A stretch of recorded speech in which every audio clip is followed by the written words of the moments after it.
Oh, guys, good, you hear? I am so excited. Guess what? I hope this isn't about your podcast again. Why, did you finally listen to it?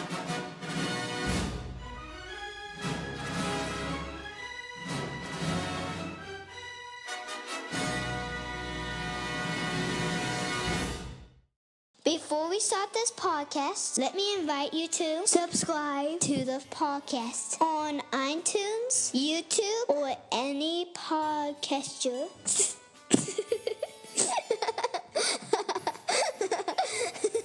I'm such a cute. All right, everybody, quiet on the set. The Groom Next Door take one to the audience in 3, 2, 1. Action! And he is your host, my mommy and daddy, Chris and Stella Green. Hello, Pups and Kittens, and welcome to episode 116 of The Groomer Next Door. I'm your co-host, Chris Green. Sitting next to me, as always, is the fabulous Sarah. Hello. And, of course, coming out of the control room is Claire. Hey. By the microphone. Hey. Well, this week is going to be absolutely so jam-packed that we're going to actually have to take things out of the show this week just to make room. Unlike last week when we actually had an hour and 40-minute show. Oops. There was so much going on, and you lose track at times. Totally my fault. But, I wanted to give you guys so much, and then I realized I should have two-parted it, and then I thought, oh, gosh. So this week, This week I decided, we'll just kind of take a couple segments out of the podcast so we can highlight the actual things that are really important this week. So, with that said, let's dive into The weekly roundup. The weekly roundup. The weekly roundup. Yeehaw. Alright, this week on our weekly roundup, we're going to shake it up a little bit. We are actually going to do something that we don't normally do, and that is we're going to recap a special event that happened last night, which was Saturday. PCAWL was hosting a Spayghetti Dinner, and all proceeds went to the spay and neuter program hosted by PCAWL, something that you guys do all the time. Now, during the interviews of different board members that were there, we dive into what actually takes place. So, with that said, Claire, play the clips. Hi, Ken. So you were telling me about your drive to the actual event. I'm dying to hear about this. I'm very glad to be alive. I love my life. I love my feet on the ground. And I love being in the driver's seat, not the passenger seat. Why would you let her drive? Because supposedly the airbag works, but when it's hanging off the side and kind of making a blop, blop, blop noise, well, let's just say I learned my lesson. Did you die? Twice. I will believe that. Now, I'm surprised that you let her drive. She can't see over the steering wheel, so I'm really happy to see that you made it here. She promised me food. I can't really defend myself against that. Anything, Laura? Not bringing him to any functions ever again. Nothing else, that's all? Okay. Well, thanks for actually being part of this. I am sitting here with the new president, El Presidente of PCAWL.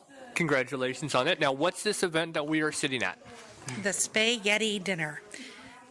Keep going. We are raising money for our spay and neuter program, where we help low-income people gain access to spay and neuter for their animals.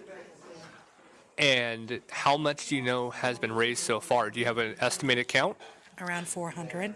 Wow, not bad. When we first started at 4, we were all worried that things would actually be a little bit light, but look at that. Now, congratulations. I wasn't able to make it last week. Was it last week?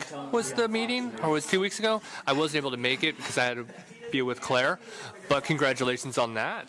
Thank on being you. president. Thank you. Now, of course, you know all about what I'm doing. I do it every time that there's an event.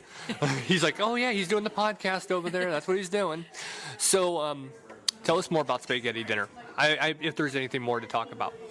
Well, we just got some donations. Price Chopper here in Rolla donated lettuce for salads, some dressing, and the bread. And then we purchased the spaghetti noodles and the sauce and utensils. And then we all came together today and just made the spaghetti and invited people on Facebook and through the newspaper. We did a radio broadcast, all inviting people to come and support our program. And it was really successful. Now, sitting next to me is somebody who's very big when it comes to the cats. Trap, neuter, release, all of it. So tell us who you are, and because they can't see you, and what your involvement is. I am Shelley Black, and I am the pet food coordinator. That's right. Is that new, or have you just moved into that role? No, I can't keep track of anything. I lose track. Now, you also do a lot of, well, see, this is where Sarah's part. She's supposed to be doing this job, not me. Now, you are part of the, right? I throw her under a bus. So all the people all around the world can actually hear that I threw her under a bus right now. Now, you work with the trap neuter. We were just behind emos just the other day. Yes. Short answers. Short answers. To the point. Anything else you want to add to that? Nope. They always tell us about trap neuter release. We actually set traps out into feral colonies, and we trap the cats, and then we take them in for spay or neuter, and then we ear tip them so that they can be identified as already being trapped. And then we release them back into their colonies to live out their lives without being euthanized or picked up. Now, emos, there was construction just recently that happened within the last couple days. Do you know what happened to the colony behind there? One cat was taken by Robin West. Okay. The other two are still there. One is on antibiotics for infection. At this moment, we cannot catch them because they've been trapped before. Now, is that a real problem that you find out there when you're trying to actually trap, neuter, and release? Once they've been trapped in a trap, chances of catching them again are probably 10% out of 100. That is always hard. I remember we were back there and it was difficult. Did you want to add anything more? And of course, I want you to throw Sarah under the bus that she wasn't the one doing this. So blame her that I'm the one. Sarah actually went out there and helped trap and neuter, or attempted to. She's learning. She's a newbie, but she is learning to do the trap and spay also with Shelley because they are gutsy like that. And normally Glenda is used to me coming over here and bugging her, which I will bug her at some point. She'll see it. Oh yeah, she'll do it. She's done it so many times. Yeah, I see some no's, but it'll happen. It'll happen. She's still the treasurer. Well, yeah, and she'll come over. Oh, if she doesn't come over, I'll go over to her. Thanks, ladies. Hello, Debbie. It's always great to be here. You've been on here so many times. Now, what was your involvement tonight at the Spayghetti Dinner? Well, happily, I made salad. And it was cold. Yes, it was cold, and it was pretty good. And I got to sit at the table where we took in the money and got to talk to people as they came in. And I got to eat the dinner, which was fantastically delicious. And I've heard nothing but compliments about it. Everybody was happy with the turkey, gluten-free meatballs. Everybody was happy. It was a good meal. I agree with you, and I hope we do this again next year. It's been fun. I didn't mess up the iced tea or the lemonade. And I heard that you were trying to kind of make wine. Did that ever work? Yeah, I wanted to make water into wine, considering it is in a church. I failed. Well, we loved your lemonade anyway. Well, thank you. Thank you very much. And, it's time to clean up. You know why I'm here. So, dish some stuff out. El Presidente former, how's it feel? It's great. I'm not president anymore. I was told that I wouldn't have an interview with you, which I'm like, of course you will. Well, I guess I'm forced to talk to you now. I'm tired. I blocked you in the kitchen, yes. Yeah, exactly. I can't get past you. I'm forced to speak to you. Your son said I would never get this done. I was like, oh, yes, I will. So, great event. I think it was wonderful. So glad to see so many people come out. Lots of food to eat. Had a good time. Love to see that there were people visiting and chatting and good evening out with their family and friends. And it's nice to see you still involved. It really is. Well, yeah, I'm not planning to leave. That will never happen. I'll always stay involved. I really believe in everything PCAWL does. So. Me too. Well, thank you. I won't take any more of your time, but I knew I could box you in. Did you talk to our new president, Miss Jewel? Of course, but she's not used to me interviewing her. And I want to point this out. Sarah was supposed to do this. Oh, well, we're so happy to see you, Chris. Thank you. So, you obviously were a big part of last night's event. I didn't interview you because I figured you were going to be on the podcast, so I thought I'll just save your comments for today. So what would you like to say about last night? I don't know. I thought last night was a great turnout. We had a lot of people come in that I wasn't expecting to see, and it was always nice seeing Laura and Ken. Which were the first interviews on the actual clips. Yeah, and unfortunately you weren't able to get to all of the members and everybody that was there, but it's not because you didn't want to. It's just it wasn't feasible at the time. Right. It was pretty cool. I got to meet a few new people and help out. I feel like I didn't do as much as the others did. I felt like there's been a couple people that were there that really, I don't know, overachievers.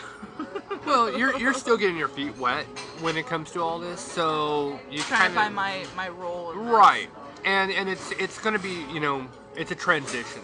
You have Glenda, who had been the president for 3 years, I think, 2 or 3 years, and her stepping down to a different role, and then you have you and Jewel stepping into other roles. Yeah. It actually has a different effect. So you guys did well, though. I mean, I think it was a very good turnout. It was one of the best turnouts I'd seen so far. I think so. We were able to raise quite a bit of money.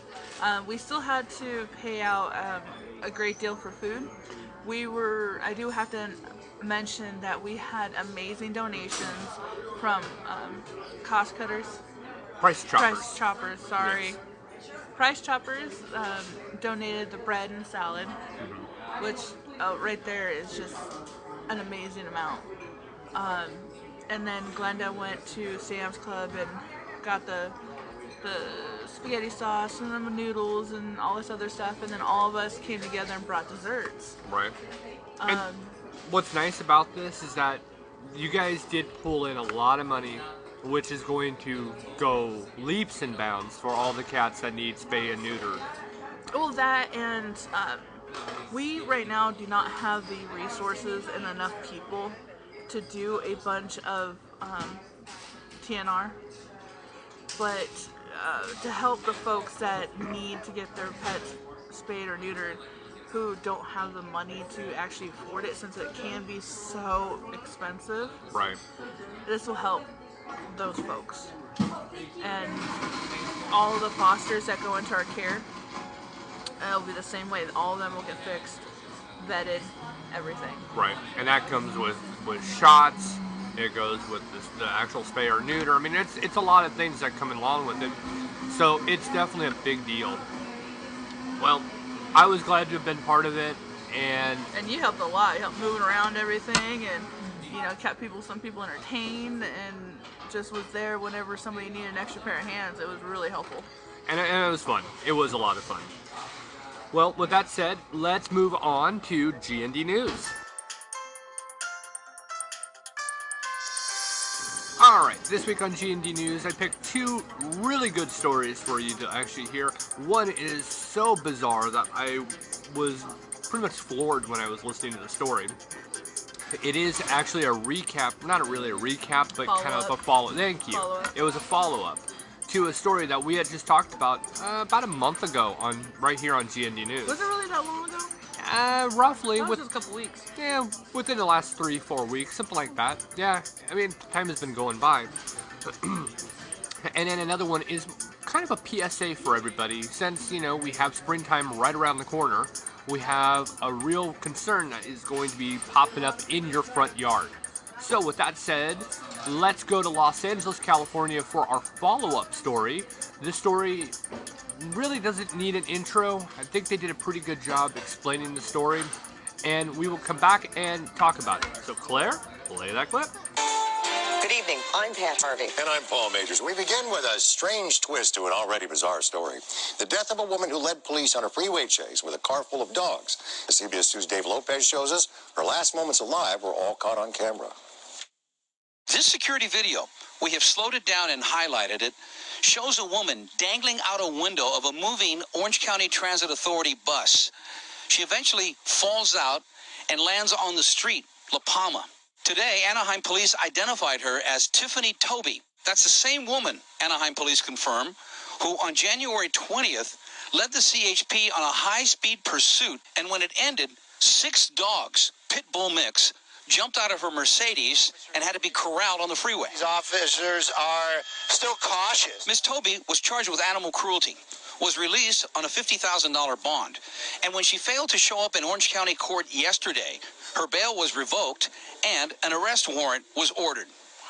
No one knew that she was dead and had been dead since Saturday. Her fall from the bus occurred on Thursday morning, 5 days before her scheduled court appearance, and it began in a bizarre manner. The female had gotten on a bus through the rear door and failed to pay the fare. According to witnesses, people started arguing with her.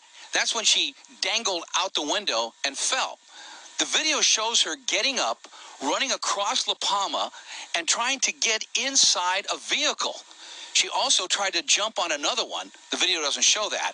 And then she eventually goes out of camera range on the other side of the street. According to police, an off-duty Anaheim officer was on his way to work and he saw all the commotion. He didn't have his cuffs because he was off duty, but he stopped, went across the way, and subdued the woman until help arrived. They put the handcuffs on her and sat her down on the curb. Meanwhile, as paramedics were about to arrive, the woman collapsed. Her heart stopped. Paramedics revived her, but then she died in the hospital on Saturday. Her death is considered an in-custody death, and because of that, the DA has begun a complete investigation. From Anaheim, Dave Lopez, CBS. So, what? I didn't understand a lot of things that went on with this story. Now, for all of you who have been, listening to this show, you remember us talking about this story when it first actually happened. I thought it was strange. Part of my problem I'm having with it is this woman actually led police on a high-speed pursuit. And I was always under the impression, because that's what I had heard, is it was a mandatory 5 years in prison just for being in a high-speed pursuit, and then every infraction was a tack-on.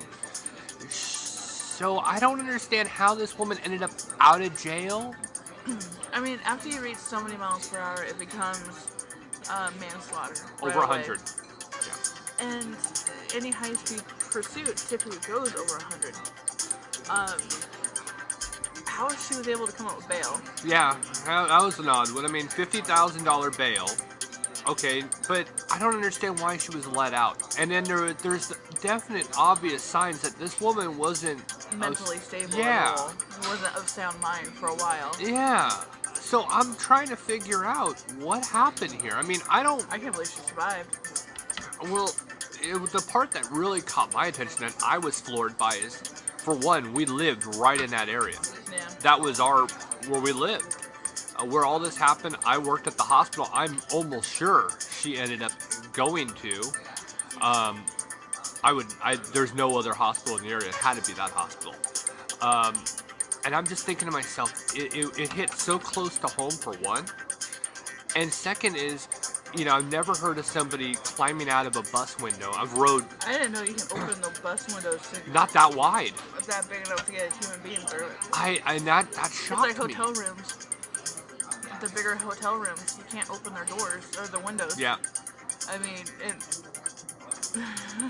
well, if you stay in some of these hotels that are, 13, 20-story buildings, it's a recipe for disaster. But the idea that she climbed out the bus window, and didn't actually get, harmed enough to actually, she was able to get up after getting, falling out of a bus, got up, ran across the street.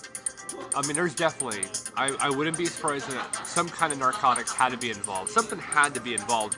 And then now that she had her heart attack, now there's an investigation. Right. I mean, the investigation should really be going to the courts. Why they, they always like to put the blame on police. I put the blame on the court system. The courts are the ones who are letting more of the bad people out. Because overcrowding. There's always a technicality to everything. Oh, well, this was misfiled. This was said incorrectly. I know of a few cases that I've heard of where the person actually was dragging a person to their death, parked the car in the garage with the body, and they're actually having to retry it. Even though she's guilty, they're retrying this case because they brought up prior convictions in the case. So now they have to retry this woman. And this is another story, obviously, but I'm just thinking, this is where I'm always like, it's not the law enforcement. They can only do the part of catching the bad guys. The real problem is the courts. It's defense attorneys that manipulate. It's things like that. This woman should be alive, not to serve her, her sentence, but because she was mentally unstable. There was something wrong with her. So that's what upsets me. Sorry for the rant. Alright, let's go on to our second story, which is a very big PSA. We've talked about this situation before, but now that we're actually changing, weather, I wanted to bring up dog flipping again. And this story comes from Tennessee. And Claire, play that clip. With the weather getting nicer, your pets may be spending more time outside. But if you take your eyes off them, they might just disappear. All over Middle Tennessee, there are animals vanishing into what seems like thin air. Liz Lohi says more on a growing problem. Demetria and Tom, it's called dog flipping, and criminals are getting fearless, walking right into fenced yards and taking dogs in broad daylight. It's usually a runner or someone taking out their trash that gets Brian Savage's two girls riled up. But last night was different. I saw a man standing at my gate, and he seemed to be fiddling with the gate. Savage asked the man what he was doing, first politely, and then with a little more vigor. And I said, "Hey, what do you want?" Savage says the man took off in a car parked by his fence and was followed by a van parked around the corner. They floored it down this road. I mean, they must have been going 40 at least. Savage did some research and found stories similar to his. It's called dog flipping. And animal rights advocate Laura Turner says it's a growing trend. Unfortunately, with the growing social media and things like Craigslist, there's much more accessibility. She's seen more cases of people stealing dogs, even adopting them for a low price at a shelter, and then selling them online. And the thought of someone taking Sadie or Addie and selling them just for profit, and I've never known what's going to happen to them, or if they're going to be starved or turn into fighting dogs or what. I mean, these are my family, and I don't want them to leave my side. Turner suggests you microchip your pet. Also, change up your routine, because dog flippers are watching, and people on a set schedule are the most vulnerable. It's kind of like leaving your Christmas packages in your car. It's an invitation for somebody with ill intent. Savage is sharing his story, so others keep a watchful eye. They're not just a piece of property, they're my family. Now, Turner says you should avoid buying dogs online, and when you do get a pet from someone, request vet records. If something doesn't feel right, report it. Well, as always, be very cautious of who's in your yard. Be cautious where your dog is. I mean, it's the same thing as if it's your child. Society is changing a lot, thinking about animals more as your family now than they ever did before. So that is a good thing. Difference is that there's people out there that want to steal your family members to make profit. Now, you brought up a topic before we actually start recording about this. And what was it? I I think everybody should download the app Finding Rover. Right. We'll speak more into that, obviously, as our main topic. But download this app. If you're buying a dog off the internet of some sort, you go down and you meet the dog.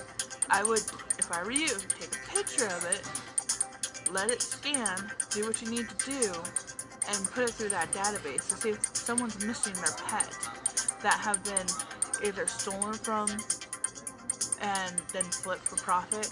Right. I'm waiting for microchips to actually have a Bluetooth compatibility to have an app on, and here I'm giving it to the world for free here, but some kind of Bluetooth app that actually will let your phone scan a chip and database show up. That would be pretty awesome. Yeah. Well, if you heard it here first, I've come up with that idea. Trademark it. Because you can use it through You can your do- yeah. camera, the back camera of your phone, and you just, go through. I mean, the thing, Well, there's retina scans on phones. I mean, there's so many things and on then phones. You take your pulse on your phone. Yeah, I mean, there's through ways your of doing phone. it. I'm almost sure that this technology is being developed. I mean, I'm not smart enough to be that far ahead of time, but I really think that would be an idea. But yes, the Fighting Rover app, and obviously it's a main topic here, very, enjoyable topic for me, But please be careful. We're getting to push comes to shove. People want to make money, and they don't care how. They don't care how dirty they can get their hands on. Right. They figure that it's just a dog. They can sell it and they can make money. You have enough money to go buy another dog. Yeah, well, They don't see it as a family member. There's so many people nowadays, or still, not nowadays, but still, there's so many people that don't look at pets all the same as they're all family. Right. Unfortunately, that's how it is. And it's changing. It's changing, but especially here in Missouri, Midwest, in all the entire. Midwest, I'm pretty sure it happens down in the South too. But we need to look at them as more than just property to be put outside. Very well said. Well, with that said, that concludes this week's edition of G&D News. Well, we are joined this week with John Polimeno from Finding Rover, the greatest app out there. And I'm not telling you guys this because he's on the show. I'm telling you this because I use it, and I think it's amazing. Thank you very much, John, for being on this podcast. You are by far, like I told you just a second ago, I absolutely love your app, and I'm dying to hear how it started and how you got this thing off the ground and future things to come. Well, thank you, Chris. Well, thank you for having me on board. Yeah, I am John Polimeno, and at our office I'm called the Chief Barkaroo. So I'm the guy that came up with this crazy idea, and it all started about 3 years ago in a coffee shop. My wife and I were sitting in a coffee shop, and I saw a lost dog poster, and it brought back these terrible memories of this dog we had lost named Harley. Kids in the backseat crying, driving all over town, putting up posters. Harley didn't have a chip, didn't have a collar. So for 3 days we were all heartbroken. Luckily, a neighbor knew a neighbor who had picked him up, and we got Harley back. But it was still the worst 3 days of my life. So, looking at that poster, thinking about that, I looked at my wife and I said, "Hey, wouldn't it be cool if you could identify a dog using facial recognition like you do with people?" And she looked at me and she said, "Well, that's what you should do. That's what you need to do with the rest of your life." I had just retired and sold my company, and so that's what I did. So I started working with the University of Utah, these amazing scientists who do different graphical imaging and so forth. And we spent a year. We funded it, and a year later, we came up with these They came up with these algorithms that can identify any dog or any cat with 98% accuracy. So once we got that going, we said, "Wow, we're going to really do something here." And we spent the next year developing the app, and then we launched. I think we've launched now. It's been almost 2 years since we launched, and we quickly became the #1 app in the Apple Store for lost pets and in the Android store. And it's been amazing. It's free. It doesn't cost anything. Basically, all you do is you download the app, you take a picture of your pet, and you register it. and it's all private. Nobody gets any information about you or anything like that. It's all private until you lose your pet. The other exciting thing that we did is about 16 months ago, we started partnering with shelters all over the country, and this has really been a game changer. So what happens is with the shelters that we're partnered with, and as I said, we have already 200 on board, and we're getting 2 to 3 a week. What happens is every hour they send us a feed of the pictures of all the animals in their shelters. So now let's say that you lose your pet. You say, I lost Sparky. The app will search all the shelters in your area and do a facial recognition match against all the animals in those shelters and tell you if your dog's been picked up. And we've already found over 1,200. It's been pretty amazing. So that's kind of how it works. But it's just as important.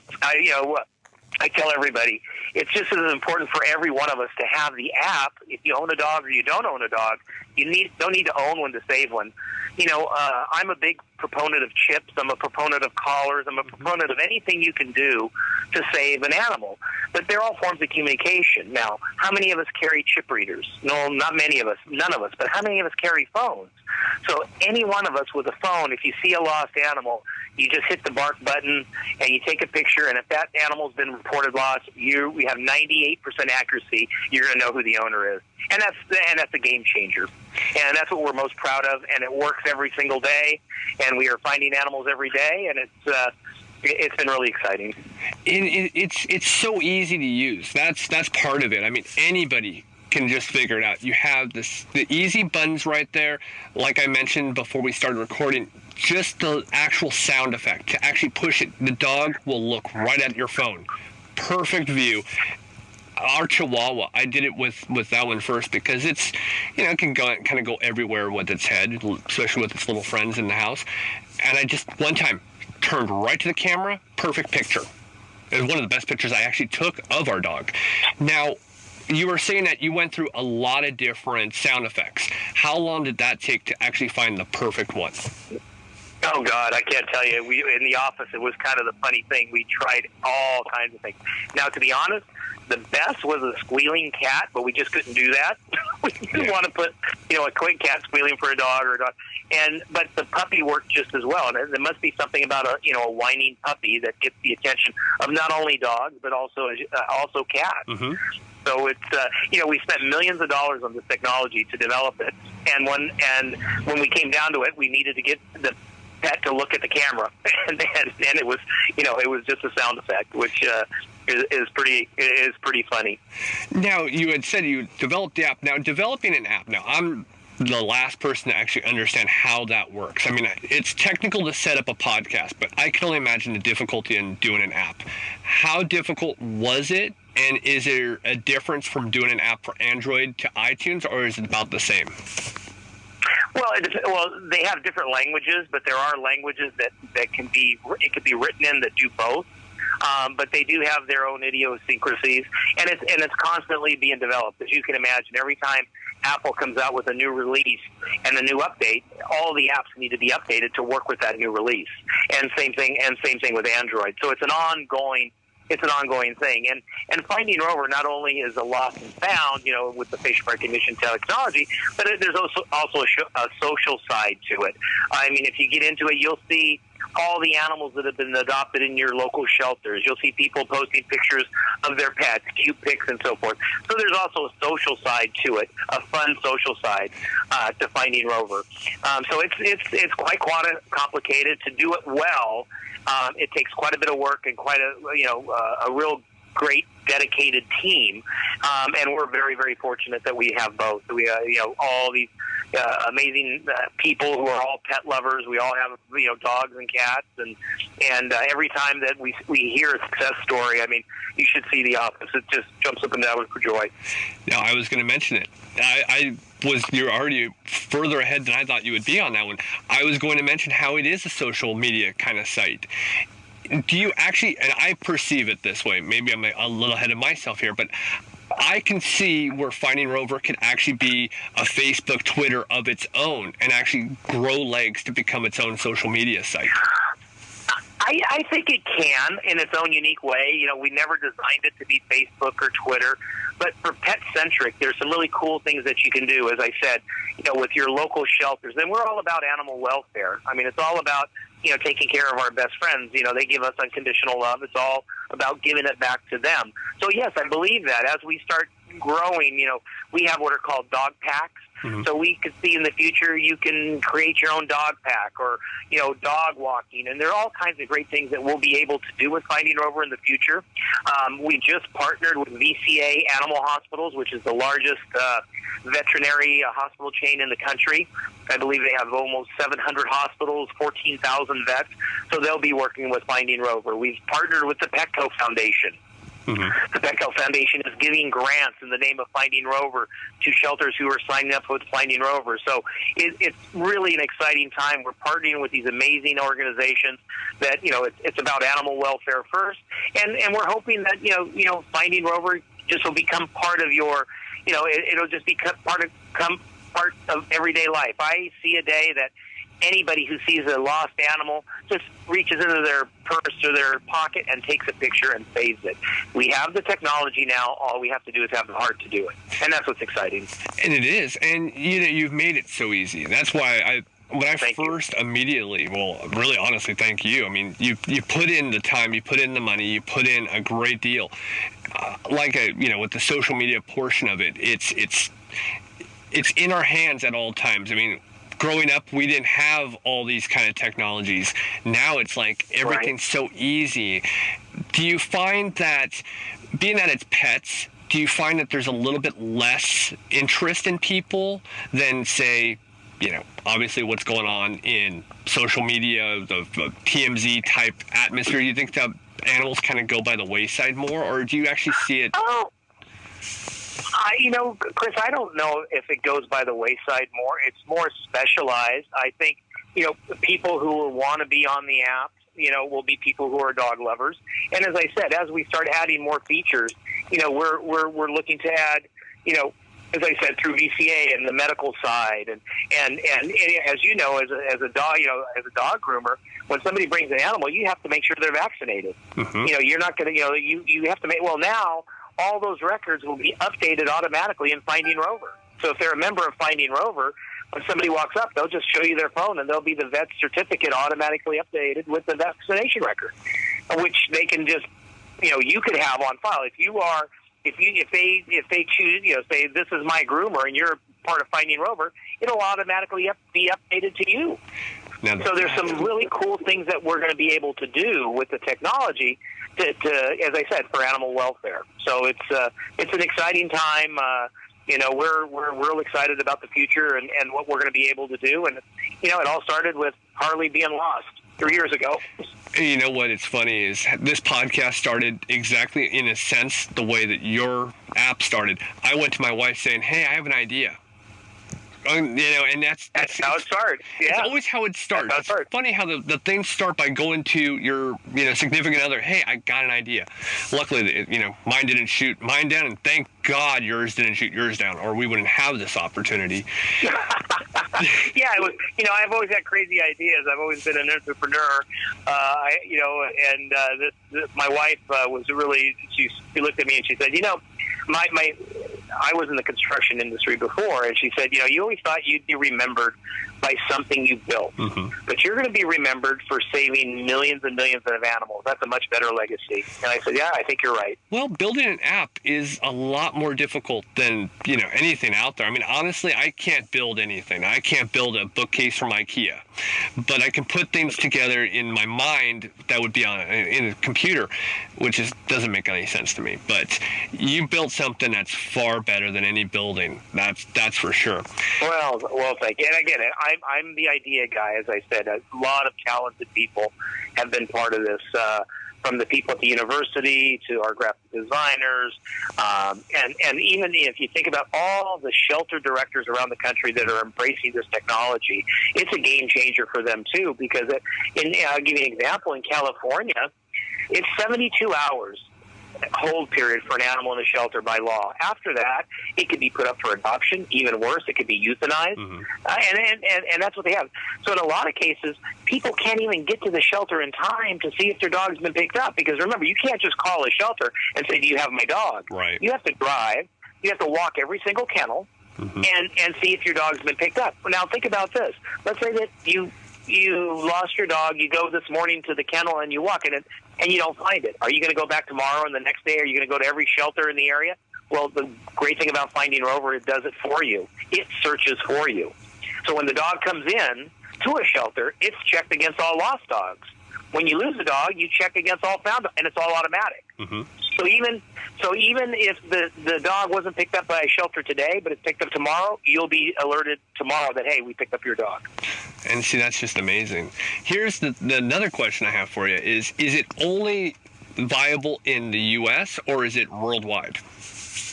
No, I was invited to Australia, and they're actually introducing legislation to make it mandatory. Oh, nice. So in Australia, if you own a pet, chips are mandatory. In Australia, if you own a pet, you have to have a chip, microchip. They're starting to introduce legislation to make Finding Rover mandatory also, because they see it as another tool, and it's free. There's no charge, so they see it as a national database. And I believe we're already mandatory in Transylvania and other countries. We've been invited to England to launch in England. But to be honest, I'm concentrating right now on the United States and Canada. But the app, we have downloads in Dubai, we have downloads in Brazil, we have downloads in Spain. So all over the world. Wow. And see, that's what matters. I was wondering it from the very beginning. I was always thinking, I wonder if this is just going to be local. Because I know a lot of apps and stuff doesn't work overseas. I was over in the UAE, and a lot of things didn't work over there. And so you have to develop it. You have to develop the technology. Yeah, exactly. The language has to speak it too. Now, that's one of the things that we're working on. We will be working on, eventually as we move into the other countries and we grow, you'll be able to view it in your language. It will also have a cute little translate feature as the social side grows. Let's say that you have Chihuahuas and there's a Chihuahua club. You can have somebody in Germany that's in your club that types in German, and with all the grammatical errors, it'll come to you in English. And when you type back to that person, it'll go to them and it'll come out in German. Wow. So we're working on that too. And now that kind of leads me into this other question. Now, you were talking about things that are coming up in the future. How much of it can you actually tell us about things to come? Well, we have some really cool stuff. We have coming up what's called a search party. And the way that works, I'll give you an example. Let's say that you lose your pet and you searches shelters, and your pet hasn't been found. The app will ask you, do you want to start a search party? And you say yes. So as soon as you say yes, a push notification goes out to every member within 10 miles of your location and says, hey, Sparky's been lost. Please help. Join the search party. Print a poster. So from your phone, you'll be able to print a poster of the lost dog. It's all pre-done by Finding Rover. When you put it up in your neighborhood with your phone, you click your phone in that location. It geolocates the poster. A map is created, and now you can see all these amazing people that have helped you put posters up of your animal around town. Wow. So instead of me putting up 100 posters, I might have 10 people go, I could put up a poster. And then you can see the map of everybody that's put up a poster for you. And we're working with companies who will also, you'll see the Petco may put up the poster, VCA hospitals may put up the poster. So everybody's working together to help you. We're taking all the, I don't believe facial recognition should be the only technology. Let's use it with others. So this is a way that we're crowdsourcing, getting people to get involved to help you find your pet, and then hopefully you would do the same. That is amazing. So that's one of our new features that's coming out called the search parties. I just want to sit in on one of your brainstorm meetings and just hear some of the stuff that comes up. I would just sit there probably, my hands holding my head up, just like a little child watching, another cartoon coming out. Now, you had mentioned... It's a lot of fun. I bet it is. Boy, to me, that's exciting. Now, you had mentioned about cats. A lot of people, are really cautious and, wondering, what do I do about my cat? Because cats tend to... I'm from California, and I know how people, are with their animals in California. Now I'm in the Midwest. I see more cats that roam around, and then they, of course, go missing. So tell us about it's really sad. I think the national average is less than 3% of cats that are lost are ever reunited. Less than 3%. It's terrible. I think the dogs are a little better. I think they're a little over 20%. But cat, it's just terrible. And so cats, we'll have them available here hopefully in the next 60 to 90 days. You'll be able to also register your cat. And it does the exact same thing, same technology. It'll work with the shelters. And so, finding kitty, you'll be able to find kitty. Wow. And now you already own a domain to that? Yeah, we own findingkitty.com. We do. As I said, we could do cats from the beginning, but we wanted to start with dogs first to work out all the bugs. But I think, the consensus is versus having two apps on your phone, we're probably going to do it all under Finding Rover versus Finding Kitty, and Finding Rover will get a friend called Fluffy or something. And see, I like that. And I think it makes more sense to have it all under one app because there are a lot of people that have both dogs and cats, and you don't want to have to go to one or the other. And we'll always be able to make the app dog centric or cat centric. So let's say if you have a cat, you can click a button and it'll be more cat centric for you. But as I said, the idea behind it is to protect our furry friends, and this is a way. We have the technology. That's the amazing thing. It's here today. This is not. 3 years ago you couldn't do this. Right. If somebody said to you, I want to identify a dog 3 years ago, they would start laughing at you. But here we are today, and we can do it with 98% accuracy, and that's an amazing thing. It really is. Now, do you ever come home and just your wife says, "Hey, how was your day?" And you're just like, "You wouldn't believe this. I got this idea and this idea, and I have to wait 6 months to a year to get this thing to work." And God, yeah. I would imagine you must lose so much sleep off of that. Oh, yeah. We actually have a really cool, I can't announce it yet, but it'll be coming out, and it's going to change the world of adoptions forever. Wow. The world of adopting animals is going to change forever, and it's going to be really exciting. That'll be coming out here hopefully in the next 3-4 months also. And so the way we adopt pets is going to change. It's really exciting. We've been working on it for over a year. And I bet you probably have lost a lot of sleep just wanting that to be released. Well, you do, but it's like your baby. I mean, this is really truly my baby. It was in my head. It's never been done, but I could truly say that on Earth, this is something that truly came out of my head. So it's exciting. So I want to make sure it's right. I want to make sure it's right. I want to make sure it works. And so we'll just keep plugging along, and we'll keep saving animals. Well, I would imagine that beta testing would be the most difficult part, because then you got to find all the little bugs that come around, and we've seen lots of apps out there. They come out too early, they're riddled with bugs, and then they come off the app store, and then long later, time passes, and it finally shows back up, and people lose interest. I would imagine you. Yeah, there's so many hundreds of thousands of apps. If you look at Finding Rover, you can see that it's professionally done, that there's a lot of thought.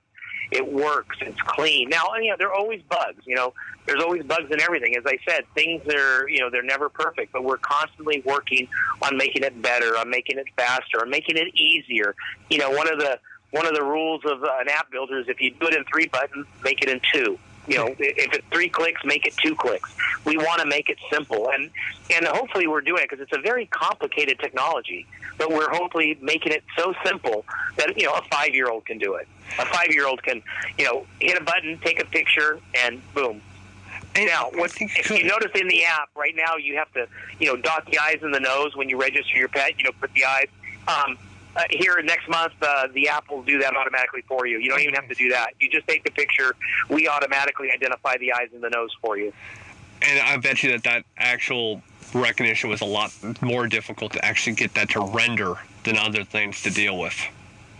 Oh, there's unique. We take about 128 spots on the animal's face that we reference for what we do, and the nose is very important. The eyes are very important. The retinas are important. The distance. So there are a lot of areas. So as we keep refining, we get better and better. And as our database grows, as we start getting millions and millions of animals in the database, the technology actually learns. In other words, it will be able to tell what breed and what mixed breed is better than any human can. Wow. So as you can imagine, as we get, let's say, hundreds of thousands of German Shepherds registered, the computer will teach, or the computer, that was silly, the software will actually teach itself, oh, this is what a German Shepherd is. So it'll start identifying breeds. And that's great for shelters, because when shelters get animals in, a lot of time, people working there have no idea what breed it is. Mm-hmm. Well, now Finding Rover will let them know this dog is probably 60% German Shepherd, 20% this, and 10% that. That was my follow-up to that question. Are you finding the software having issues with mixed breeds, or just completely? No, because it doesn't know it's a dog. It has no idea it's a dog. Remember, the software has no idea it's an animal. It has no idea it's a dog or a cat. It's basically taking these unique 128 unique points that are unique within these types of animals, and then it's doing an analysis and a statistical analysis, and then it's rendering the result, which, as I said, is amazing. We're 98% accurate with dogs and 99% with cats. That is crazy. Now, what is the one point that is the most recognizable? What's the one thing that the software actually recognizes the most, that everybody needs to be more focused on? Is it the eyes, the nose? Is there something? No, basically, we just need the animal to be facing forward. It's more difficult, if the animal's facing sideways. So as long as the animal's facing forward, where we can see the nose, we can see the eyes, that's the most important part. Just get the picture as close to facing forward as you can. We're working every day. We're working on the technology to where we can actually reconstruct the face of the animal. If it's sideways, we can actually reconstruct the face and show you what it would look like if it was facing forward. Wow. So, but we're still working on that. We're still, we will eventually get to the point where even if the dog is facing sideways, we'll be able to identify it. And if somebody else takes a picture of that dog facing forward, we'll still be able to identify it. We're not quite there yet, so please, now we're asking everybody, just make sure the dog's facing forward. Look at you. Just amazing. Just amazing work that you're doing. I mean, honestly, when it comes to software and app design and all the stuff that you're doing, it's definitely cutting edge. Like I said, you're definitely a social media site of your own, and I really do hope that it does become social media based and it kind of grows its own legs in that way. We hope so too. It becomes part. It just becomes part of our social fabric. That's what we're hoping is. We have a way to just take care of these amazing pets that take care of us. True. So that's our goal. So if we can get to that point, we feel that we've accomplished quite a bit already. As I said, we've already reunited over 1,200 dogs. One of my last questions is, do you find out, I don't know if you can actually look this up, can you tell which part of the country downloads the app more often? Is it the West Coast? Oh, yeah. No, it varies. It's funny. We have hotspots. San Diego is huge. Mm-hmm. The Houston, Dallas area is huge. Miami is huge. We have certain areas that are hotspots, but I think that has to do with the media. Really? We've been on quite a bit of media. I think I've been on TV over 40 times last year. And it also has to do with the shelters, where some of the largest shelters in the country are now signed up for Finding Rover, and they are promoting Finding Rover. So we were seeing grow through the shelters. When an animal comes out of their shelter, they're letting all of the new owners know, hey, let's make sure this animal stays in Finding Rover. So where we have the larger shelters is where we're getting the most penetration, and that makes the most sense. But I believe it's a critical mass thing. We're not quite there yet. But I believe we'll get to a point where it'll reach critical mass, and then it'll really start growing. We're just puppies still. We're less than 2 years old. We're little puppies. And, but the hard part is, and coming from this position of putting something free out there, it's difficult, especially when it comes to pets. It's very difficult for it to grow legs. At the beginning, was it difficult to get it out there, or was it something that just kind of overnight sensation? No, to be honest with you, we were inundated with requests from news stations, TV stations. I mean, CNN did a whole special on us. It was quite amazing, the media, because it's really something novel and it's unique. We're not reinventing the same thing. It's really truly unique and new. So there was been quite a bit of interest, from the media. Our focus, though, for the last 16 months now has been really on shelters. because that's where I feel we could do the most help. Right. You know, getting these animals out of shelters. So we've really concentrated on shelters, and so most of our growth. And then we had, I think 2 weeks ago, we had one day, I believe, we had 8,000 downloads in a day. So it's going to keep growing and growing and growing, and as more people get on it, they'll tell their friends and their family members, and as I said, once it reaches that critical mass, we think it's going to grow exponentially. And you know who wins, right? Oh yeah, our pets. Yeah, our pets do. Our pets are the winners. Now, have you? I'm just saying, so that it probably has already come up. Have you ever considered, or has any of the cell phone companies said, "Hey, can we put Finding Rover as a standard app on all of our phones?" You know, we talked about that. We haven't approached that. I don't think we're at the critical mass yet. I believe there may be a possibility, that may happen eventually. At this point, we're not quite there yet. So we're growing through our own means. Mm-hmm. But I would love for Apple to say, hey, let's just make this one of our apps. I would love nothing more than someone like Apple to do that. And then if I could talk Android to do the same thing, we all win. Well, yeah, you would. I mean, and I have both an iPhone and I have an actual Android phone. And, it comes with so many apps that I have no use for. So I'm thinking, why can't these be standard apps that I don't, right. They shouldn't be deleted off the phone. Everybody should have it. I'm pretty sure you probably, your numbers are probably over 1 million. It has to be in multi-millions of downloads by now. Oh, not yet. No, not yet. No, not yet. We're in the hundreds of thousands. We're not in the millions yet, as I said, because we're really promoting through shelters. Wow. So we're still, but it's growing every single day. I mean, people don't realize, if you take someone like, if you take Facebook, and again, don't quote me on these numbers, but I believe the first couple of years, they only had 200,000 members, when they first started. As I said, you get to that critical mass where it starts growing. Right. And so, we're just not there yet. We're hoping in the next couple of years to be in 70 to 80% of the shelters in the U.S. Once that, that's going to help. And the VCA hospitals and the Petco foundations and all these, those will all help grow. But, they're all really in their infancy right now. I was afraid by saying that you were only 1 million downloads. I thought it would be offensive. I'm honestly shocked. No. Our goal is 100 million worldwide. You should be close to that. Honestly, you should be close to that. Well, Chris, you can help. Things like this actually help us get there. Oh, trust me, I would love. You know what? We're in the same boat in a sense. Making a podcast that's for pet lovers, it's uncharted territory. You'd be surprised. People want to hear about gossip. That's their goal in life, and yet positive things, it kind of, I don't know. That's why I'm more interested in you opening up an app like this. It makes me actually, happy to be doing a podcast about animals, because I'm starting to think that people care more, and maybe that's kind of a generation thing that's starting to change.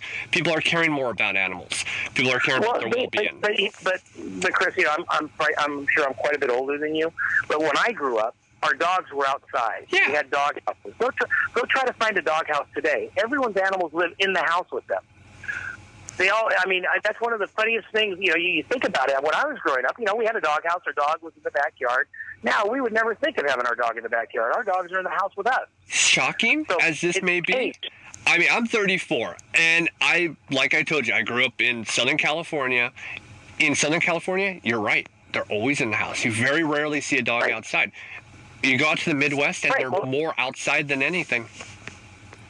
Yeah, I think there are different areas. I agree, there are different areas, but as a majority, go to a pet store, try to find a dog house. It's fine. Yeah. Because most people, their dogs are in their homes, and which I think is great. Yeah. Oh, yeah, but it's starting to change. The actual mentality has changed. I mean, look at down to nutrition for dogs. Nutrition used to be, we can give our dog, ground up cardboard in some of these products, and that was fine. Now it's nutrition, but then again, you look at people. Everybody's worried about nutrition for themselves. Now they're worried about nutrition for their pets.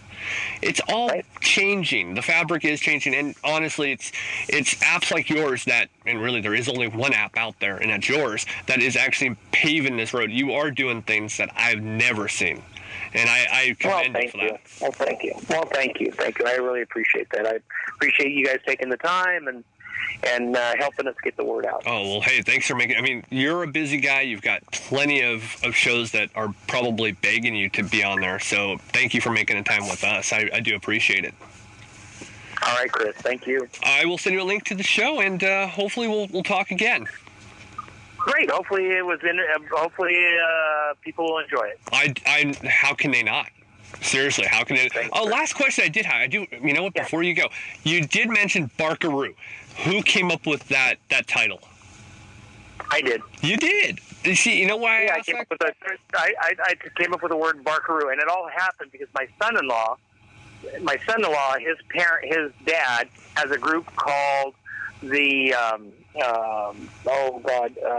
Buckaroos, because there's Bucks Lake and they're Buckaroos, and so from Buckaroo I came up with Barkaroo. I like it. I came up with Petastic Day, so it's not the same as Buckaroo, but Barkaroo.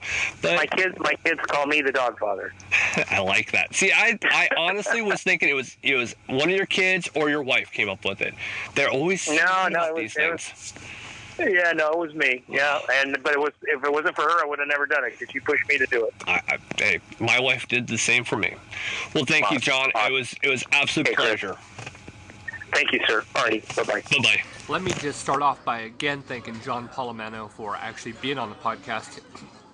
He has a great deal of obligations, a lot of people asking him to be on their shows, and honestly, it is an honor to have said that he was able to make the time to be on ours. That was a great interview, and like a little bit, surprising. I was really, really happy to hear it. I expected maybe, if anything, I was going to have somebody from Finding Rover, but not the actual founder himself. So that was cool. And what was great about this interview is that you had the worst migraine. Oh, yeah. You're battling a migraine and you can't tell. Both of you are very entertaining and very informative. That's the biggest part. It's nice to know that somebody cares enough to put their money where their mouth is. Right, yeah. And do something for the world. Yeah. It is very funny. You came up to me one day, hey, I have an idea. Just like he went to his wife, I had an idea. I think that's where the best ideas come from. I mean, I honestly, I to this day really believe that this is a podcast that is literally kind of building the road for different shows that could be like ours. He's building an app. He built an app that is changing the way we're all going to do a lot of things. And it's not just one app. They're going to be building more to it, and they're going to expand. They're going to evolve. Yeah. Well, it's a social media page more than anything. I mean, I look at it, I go, this is honestly the Facebook for pet owners. He never really thought of it that way. And I looked at it, I'm like, that's totally how I see it, and I love it. But what's great is that all his future ideas that he has for this, and that's how you keep things from not being stale. Right. You got a phenomenal idea. Don't let it just go by the wayside. You got to come up with something different. What's going on? And what's great too is that he gave credit where credit's due to all the people who created the app itself. I know, right? I thought the same thing. I was like, he's not taking the credit, which most people would be like, yeah, this was my idea. If it wasn't for my idea, these people wouldn't be hired. Nope, he went the other way. He was so humble about it, and I just was, I go back a few weeks when we talked about Finding Rover the first time. In our G&D news portion, I was in love with the app right there. Now, before we go on, I have to play this for you. I hope it plays well. It's going to be off of my phone, but this is the sound that the actual app makes to get your dog's attention, which I thought was so cool. That gets your dog's attention so quickly, and they look right at it. And I hope it translates, for all of you guys to hear it. But we talked before we started recording, and I told him I loved it. My Chihuahua, I took a picture and I made that sound, and it was the best picture I've ever had of Belle. Best picture, just right there. And I told him, I go, I don't know if you know this, I'm pretty sure you do. It works well with cats too. And he goes, it wasn't designed for cats, but yeah, we found out that it does. And then he tells me more about what was going on. And, part of doing these interviews, we have pre-interview where we just discuss things or just talk about little most things. Most people have pre-interviews. That's pretty standard. There are other podcasts or other shows out there that just record and go, or radio shows are record and go because they don't have time for the actual DJs to talk to the people. It's here's the facts in front of them. They read it, they go, and the people call in, and it's done, and it's one and done. I like to make it a little bit more personable, so I want to hear more. I want to pick their brains, and with John, I really wanted to actually discuss and get an idea who he is and what he was about. And when it was all said and done, I was just like, wow, this guy has literally the coolest app out there, but I don't even think that he realizes just how great the app is. And it's like I said when we were talking, I go, I want to just be a fly on the wall. I just want to sit there in a brainstorming session. I can imagine how awesome it would be to hear all the people come up with ideas and bouncing off of each other. How do you go home and not just talk about it all day? How do you even wait the year to produce these things? Because it takes a long time to write code. It takes a long time to add these features. I just go, wow. And then, I honestly, I didn't want to offend him when I said, well, you've got to have at least 1 million downloads. And then I changed them like it's got to be a few million. Because I didn't want to offend him. I honestly thought this was a 10 million download and growing. Because it should be. I mean, everybody should have it on their phone. If you listen to the podcast, you should have it on your phone. You don't have to be an animal lover to have this on your phone. Just to be, or not animal lover, but you don't have to own an animal to have this on your phone. Right. Anybody could be looking for the dog at any point in time, and the dog's not going to go running to just to dog loving people only. They'll go to anybody sometimes. Especially if they're hungry. Exactly. So if you just a random person has it on your phone, yeah, you can help that person, that family. There could be a little kid that's worried sick about their dog. You don't have to have a dog in order to have this app. Right. And I honestly don't understand why all the phone companies don't put this on their phone as a mandatory app. You heard me talk about it there. We have so many apps that are on our standard phones that are useless. I have no use for it. It's taking up space. I don't want it. This is an app that should be on every phone no matter what. I don't want to have some of these Google apps, or on iPhones they have apps that are pointless. Get rid of them. Put this on there. Yeah, it's like, look I'm here, I'm like right now I have a soft card app that I don't use. Yeah. I have a touch pelt app I don't use. Side sync I don't use. Yeah. I'm just looking at all these apps that I just that are taking up gigs, not megabytes. They're taking gigs of memory. Yeah, I mean I have all of Microsoft Word, Excel, and PowerPoint that I don't use. It's ridiculous. I can't get rid of them. No, you can't. You can jailbreak, and I think that's how you do it. But then you wreck your phone. Our phones, we couldn't do it because we would be in breach of our lease. Yeah. So it's ridiculous. But when you have a guest like John, and they have the information. I mean, I would love. He didn't tell me any secrets that were coming up, and doubly, he doesn't know me. He doesn't know if I would reveal them, and trust me, I wouldn't. But I'm just looking forward to every update that comes up for that app. And I think one of the things that drives me nuts is that I look at the actual downloads. I'm looking at how many downloads he has for this app, and I'm thinking to myself, there is no reason whatsoever that he should not be in 1 million.